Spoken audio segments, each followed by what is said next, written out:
అంబటి రాంబాబు నోటి దూల వల్ల అన అనకూడని మాటలు అనటం వల్ల నారా చంద్రబాబు నాయుడు సీఎం గారు పార్టీకి సంబంధం లేదు, ప్రజలకి సంబంధం ఇది. ఎందుకంటే ప్రజలు అందరూ కొలిసే వెంకటేశ్వర స్వామికి ద్రోహం జరిగినట్టే కదా. లడ్డులో విష పదార్థాలు కలిపారు అని కేసు వచ్చినప్పుడు మాట్లాడకుండా ఎలా ఉంటారు? దానికి మేము మాట్లాడేదానికి ఒక్క అతను వెక్సి కట్టాడు. దాంట్లో తప్పేముందో మరి నాకైతే అర్థం కావట్లేదు మాకు. దానికి ముందు రోజు నేను మౌనిక వాళ్ళ అమ్మాయి, పెద్దమ్మాయికి వాళ్ళ అమ్మాయికి చెప్తున్నా, నేను మౌనిక నువ్వు ఒక్కసారి మీ నాన్నగారు అన్న మాటలు విని నువ్వు బయటకు వచ్చుంటే బాగుండేదమ్మా. సజ్జలా గారు ఒక ఇచ్చి, జగన్మోహన్ సజ్జలా వీళ్ళందరూ కలిసి నీకు ఒక పేపర్ మీద రాసి ఇచ్చారు, నువ్వు అది చదువుతున్నావు. కానీ అది ఒక్కసారి నువ్వు మీ నాన్నగారు అంతకుముందు ఎన్ని మాటలు అన్నారు, మీ ప్రభుత్వంలో ఉన్నప్పుడు మీ నాన్నగారు ఎన్ని మాటలు మాట్లాడారు, సరే ఆ ప్రభుత్వం అయిపోయాక మళ్ళీ ఇప్పుడు వచ్చిన ప్రభుత్వంలో మీ నాన్నగారు ఎన్ని మాట్లాడుతున్నారో ఒక్కసారి చూడాల్సిందమ్మా. ముందు రోజు ఫ్లెక్సీ కట్టిన దానికి మీ నాన్నగారు ఏమన్నారో ఒక్కసారి విని ఆ వీడియో చూసి నువ్వు బయటకు వచ్చి మాట్లాడుంటే బాగుండేది. మీ నాన్నగారు వచ్చి 24 ఛాలెంజ్ చేసి 24 గంటల్లో తీసేయకపోతే ఫ్లెక్సీని మేము వచ్చి చించేస్తాము, మా కార్యకర్తలు మేము వచ్చి నాయకులు వచ్చి చించేస్తాము అని మాట్లాడాడు. దానికి మా కార్యకర్తలు కానీ మా వాళ్ళు ఏం చేశారు అంటే వస్తానన్నాడు కదా అని చెప్పేసి అక్కడికి వచ్చి ఉన్నారు. వస్తానన్నప్పుడు ఎవరైనా రా, మా ఛాలెంజ్ నువ్వే కదా చేసావు.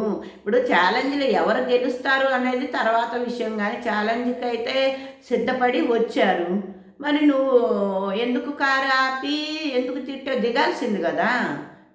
నువ్వు దిగి చించితే బాగుండేది. నువ్వు చించకుండా దిగే దమ్ము లేక కారులో ఉండి కారులో తలకాయ బయటకు పెట్టి ఏం కూసావయ్యా? ఇంతలా తిట్టు, రాష్ట్ర ముఖ్యమంత్రి కానీ తిట్టు. ఇంత తిట్టది చిన్న చితక తిట్టలేదు. ఎక్కడో చనిపోయి ఎన్ని రోజులు అవుతున్నా తల్లిదండ్రులను కలిపి ఇంతలా తిట్టవు నువ్వు. దానికి ప్రజల్లో ఉప్పెనలాగా అక్కడ ఉన్న మహిళలు ఎవరైతే ఉన్నారో వాళ్ళు దూషించారు. ముందు మరి ఎవరికైనా కోపం రాదా? ఇప్పుడు ఒక ముఖ్యమంత్రిని పట్టుకొని మీ నాన్నగారు నోటికి వచ్చినట్టుగా ఇంతంత తిట్లు తిడితే, ఆ దూషణ చెయ్యకుండా దూషణలు చేస్తే ప్రజలకి కోపం రాదా? అక్కడ వచ్చింది జరిగింది అది. మీ నాన్నగారు అయినా కానీ ప్రెస్ మీట్ పెట్టేటప్పుడు ఒక మహిళ వెళ్ళటం జరిగింది. దేనికి వెళ్ళింది ఆ మహిళ? ఆమె ఏమన్నా కొత్త ఆమె కాదు, అక్కడ పక్కన ఆఫీస్ ఉంది, ఆఫీసులోంచి బయటకు వస్తుంటే మీ నాన్నగారు ప్రెస్ మీట్ పెట్టారు. ప్రెస్ మీట్ పెట్టినప్పుడు ఆమె ఏం చేసింది అంటే అడగటం జరిగింది. అది ఎవరిని? ప్రెస్ మీట్ వాళ్ళని. ఏమయ్యా అనింది ఆయనే, ఇంకా ఏ మొహం పెట్టుకొని ప్రెస్ మీట్ పెడుతున్నాడు అని అడిగింది. దాంట్లో తప్పేముంది? అడిగిన దానికి మీ వైసీపీ వచ్చి మహిళా మూక వచ్చి ఏం చేశారు? రాళ్ళు తీసుకొని దువ్వారు. మనిషి మీదకి రాళ్ళు విసరటము, ఒక్క తోపు దోసింది ఆ మనిషి. అదంతా మీకు ఎక్కడ కనపడలేదా? ఫస్ట్ ఎవరు రాలేదు కదా. ఫస్ట్ ఎవరు రాలేదమ్మా మీ ఇంటికి, మీ ఆఫీస్కి కూడా రాలేదమ్మా. అమ్మ రోడ్డు మీద వెళ్తుందమ్మా. ప్రెస్ వాళ్ళు తెలుసు కాబట్టి ప్రెస్ వాళ్ళతో మాట్లాడిందామా, ప్రెస్ వాళ్ళతో అడుగుతుంది. ఏంటి ఆయనే తిట్టి ఆయనే ప్రెస్ మీట్ పెడుతున్నాడా అని అడిగింది. దానికి తప్పే ఉందమ్మా. నాకు అసలు మాకు తెలియని విషయం ఏంటంటే ఆ మాట మాట్లాడినప్పుడు అందరికీ కోపం వచ్చింది. రాళ్ళు తీసుకొని కొట్టారు. ఆ అమ్మాయిని పోలీసు వాళ్ళు లేకపోతే చంపేసేవాళ్ళు. అసలు ఆమె ఒక కవిత్రి. ఆమెని చంపే ప్రయత్నంలో పోలీసు వాళ్ళు రాళ్ళు తీసుకొని ఇది ఎట్ట బతికిద్దో చూస్తాంలా అని నోటికి వచ్చినట్టు పిచ్చి కోతలు మా దృష్టిలో అవి. గాలికి పోయే తిట్లుని అలాంటి తిట్లు తిట్టారు మీరు. గాలి గాలి వాళ్ళు అసలు ప్రజలు అనేవాళ్ళు కూడా ఇప్పుడు ఈ రోజుల్లో ఎవరు తిట్టుకోవట్లా. ఒకవేళ పాత రోజుల్లో పిచ్చి పంపుల కాడ తిట్టుకున్నారేమో తప్పితే మాకు తెలీదు. ఇప్పుడు మీ వైసీపీ వాళ్ళు తిట్టిన తిట్లు ఒక్కసారి ఆ వీడియో చూసినాక నువ్వు ప్రెస్ మీట్ పెట్టుంటే బాగుండేది. ఫస్ట్ వచ్చింది ఒక్క మనిషి, ఆమె లత, ఆమె కవయిత్రి. ఆమె ఏం చేసింది? అన్ని తిట్లు తిట్టారు కదా. ఆమె శనివారం వెంకటేశ్వర స్వామి గుడికి వెళ్ళి ప్రసాదం కూడా తెస్తుందని మీ వాళ్ళే చెప్తున్నారు. ఆమె ఏం చేసింది? ప్రెస్ మీట్ అక్కడ పెడుతున్నారు కాబట్టి నిన్న అన్ని తిట్లు తిట్టి ఏ మొహం పెట్టుకొని ఆయనే ప్రెస్ మీట్ పెడుతున్నాడు అనింది. దానికి తప్పేముందమ్మా? తప్పేముందమ్మా? అమ్మటి రాంబాబు పెద్ద కూతురా, దాంట్లో తప్పే మాకైతే ఏం కనపడలేదమ్మా దాంట్లో తప్పు. మీరు ఎమ్మటపడి మీ వాళ్ళ చేత, మగవాళ్ళ చేత, ఆడవాళ్ళ చేత ఒక్క మనిషిని మీరు కొట్టించారు. ఒక్క మనిషిని మీరు కొట్టడం వల్ల జరిగిందే తప్పితే ఆమె ఎందుకు వచ్చింది అని మీరు అడగొచ్చు. ఆమె పక్కన ఆఫీస్ ఉంది, ఆమె ఆఫీసులో చూసుకోవటానికి ఆమె రోజు వెళ్ళే రోడ్డే, రోజు వెళ్ళినట్టు వెళ్ళింది. ప్రెస్ మీట్ వాళ్ళు అక్కడ కనపడ్డారు కాబట్టి ఆమె మీడియా ఉంది, ఆమె కవయిత్రి, ఆమె కాబట్టి అక్కడ నిలబడింది, ఆమె అడగటం జరిగింది.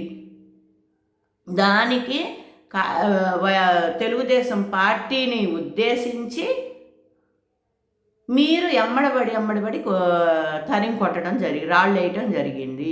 పార్టీని ఉద్దేశించి తిడుతూ ఆమె మహిళలనే అందగాని మా తెలుగుదేశం వాళ్ళని అంటే అని ఎక్కడ అనలా. కావాలంటే ఒకసారి చూసుకోమ్మా ఆ వీడియో. ఆమె తెలుగుదేశం వాళ్ళని అంటే ఊరుకోమో, మా కూటమిని అంటే ఊరుకోమని ఆమె ఎక్కడ అనలా. ఆమె కవయిత్రి కాబట్టి ఆమె ఆ పదాలు వాడారు కాబట్టి ఆమె అడిగింది. దాంట్లో తప్పే ఉందమ్మా? దానికి మీరు సమాధానం చెప్పకుండా మీరన్నారు తెలుగుదేశం వాళ్ళు తరాండి చూసుకున్నాం అది ఇదని అమ్మలక్కలు అన్నారు, మగోళ్ళు అన్నారు. అన్నప్పుడు కోపం రాదా అమ్మ? కోపం ఎవరికైనా వచ్చిద్దిగా. అది నువ్వు ఒక్కసారి మీ నాన్నగారు ఏం మాట్లాడారు, ఎందుకు ఇంత గొడవ అయింది అనేది మీరు ఆలోచించాలి. ప్రతిసారి మైక్ దగ్గరికి వస్తే చాలు ఏం మాట్లాడతాడమ్మా?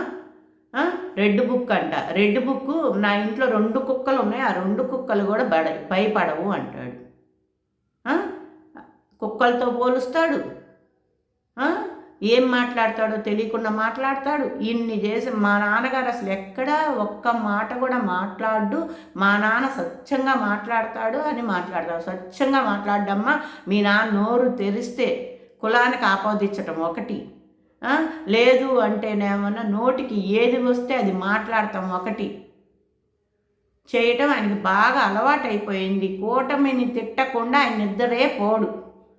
కూటమిని ఈరోజు తిట్టలేదు అని ఎక్కడన్నా ఉందా? కూటమిని తిడితేనే, నారా చంద్రబాబు నాయుడు సీఎం గారిని తిడితేనే, లోకేష్ బాబుని తిడితేనే జగన్మోహన్ రెడ్డి ఈయనకి ఫోన్ కాల్ వెళ్ళిద్ది. కాబట్టి ఆయన ఫోన్ కాల్ కోసం ఈయన వెయిట్ చేస్తాడు. కాబట్టి ఇవన్నీ అంటేనే ఆయన కాల్ వచ్చిద్దని ఆయన కోసం వెయిట్ చేస్తూ ఈ పనులన్నీ చేస్తూ ఉంటాడు మీ నాన్నగారు. కాబట్టి ఒక్కసారి అమ్మటి రాంబాబు చేసిన వీడియోలన్నీ చూసి ముగ్గురు కూతుర్లకు కూడా మేము అదే చెప్తున్నాం. అమ్మ, మహిళలు అంటే మీరంటే మాకు ఇంకా గౌరవం. మీరు ఎక్కడ శ్యామలానగర్లో చదువుకున్నారు, మీరు పిల్లలు మంచి పిల్లలే అని మాకు తెలుసు.